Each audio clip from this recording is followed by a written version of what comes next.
Yeah, breaker 1-9. Can we get a 20 on that spot bump?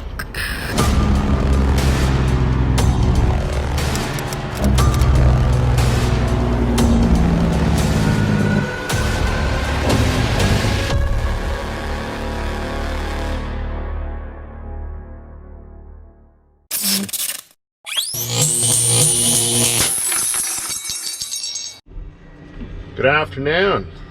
We're gonna go over and do some more tanks. Yeah. We got a couple bigger ones, so we're gonna take the bigger truck. They're 400 barrel tanks, or sorry, 500 barrel tanks, which I stood them with my road train truck when we put them in there.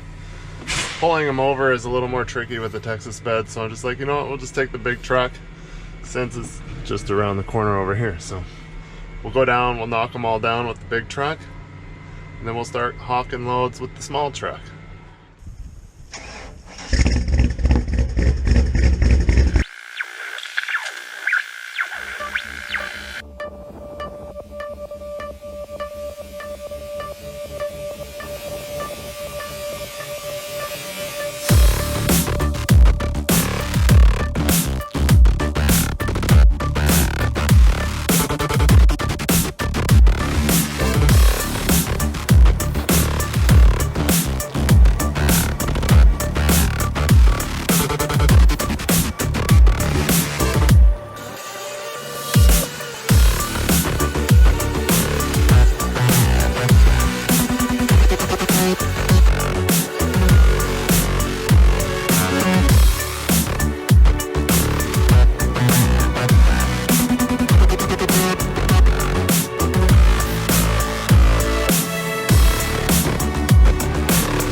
Say I kind of got owned by those tanks. What a bugger. Shitty because they were kind of tight. Spinning them out with this truck is a nightmare. And swamperless, so it's twice the work. And then all the boards were spinning with it, sorta, and then when I pulled some of them over, the boards were just perfect that it would fucking kick out or it would go lopsided. Just like always, using a big truck for tanks. Never fun, but it's done.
All I want is you.